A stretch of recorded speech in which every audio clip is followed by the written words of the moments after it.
As an immigrant to this country, I would like to say a few words to my fellow Americans and to our friends around the world about the events of recent days. Now, I grew up in Austria. I'm very aware of Kristallnacht, or the Night of Broken Glass. It was a night of rampage against the Jews carried out in 1938 by the Nazi equivalent of the Proud Boys. Wednesday was the day of broken glass right here in the United States. The broken glass was in the windows of the United States Capitol. But the mob did not just shatter the windows of the Capitol, they shattered the ideals we took for granted. They did not just break down the doors of the building that housed the American democracy, they trampled the very principles on which our country was founded. Now, I grew up in the ruins of a country that suffered the loss of its democracy. I was born in 1947, 2 years after the Second World War. Growing up, I was surrounded by broken men drinking away their guilt over their participation in the most evil regime in history. Not all of them were rabid anti-Semites or Nazis. Many just went along, step by step, down the road. They were the people next door. Now, I've never shared this so publicly because it is a painful memory. But my father would come home drunk once or twice a week, and he would scream and hit us and scare my mother. I did not hold him totally responsible because our neighbor was doing the same thing to his family, and so was the next neighbor over. I heard it with my own ears and saw it with my own eyes. They were in physical pain from the shrapnel in their bodies and in emotional pain from what they saw or did. It all started with lies and lies and lies and intolerance. So being from Europe, I've seen firsthand how things can spin out of control. I know there is a fear in this country and all over the world that something like this could happen right here. Now, I do not believe it is, but I do believe that we must be aware of the dire consequences of selfishness and cynicism. President Trump sought to overturn the results of an election, and of a fair election. He sought a coup by misleading people with lies. My father and our neighbors were misled also with lies, and I know where such lies lead. President Trump is a failed leader. He will go down in history as the worst president ever. The good thing is that he soon will be as irrelevant as an old tweet. But what are we to make of those elected officials who have enabled his lies and his treachery? I will remind them of what Teddy Roosevelt said. Patriotism means to stand by the country. It does not mean to stand by the president. Now, John F. Kennedy wrote a book called Profiles in Courage. A number of members of my own party, because of their own spinelessness, would never see their names in such a book, I guarantee you. They are complicit with those who carried the flag of self-righteous insurrection into the Capitol. But it did not work.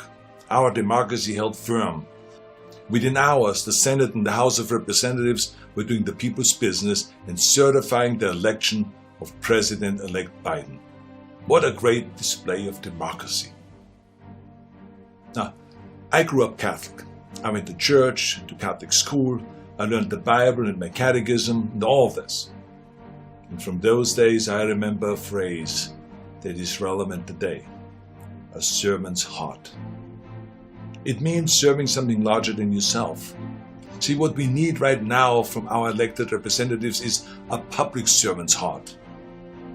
We need public servants that serve something larger than their own power or their own party. We need public servants who will serve higher ideals, the ideals in which this country was founded, the ideals that other countries look up to. Now, over the past few days, friends from all over the world have been calling me distraught and worried about us as a nation. One woman was in tears about America, wonderful tears of idealism about what America should be. Those tears should remind us of what America means to the world. Now I've told everyone who has called that as heartbreaking as all of this is, America will come back from these dark days and shine our lights once again. Now you see this sword? This is the Conan sword. Now here's the thing about swords. The more you temper a sword, the stronger it becomes. The more you pound it with a hammer and then heat it in the fire and then thrust it into the cold water and then pound it again and plunge it into the fire and into the water, the more often you do that, the stronger it becomes.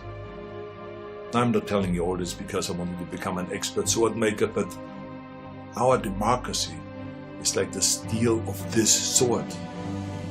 The more it is tempered, the stronger it becomes.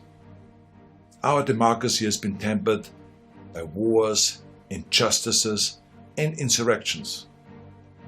I believe, as shaken as we are by the events of recent days, we will come out stronger because we now understand what can be lost. We need reforms, of course, so that this never ever happens again. We need to hold accountable the people that brought us to this unforgivable point. And we need to look past ourselves, our parties and disagreements, and put our democracy first. And we need to heal together from the drama of what has just happened. We need to heal not as Republicans or as Democrats, but as Americans.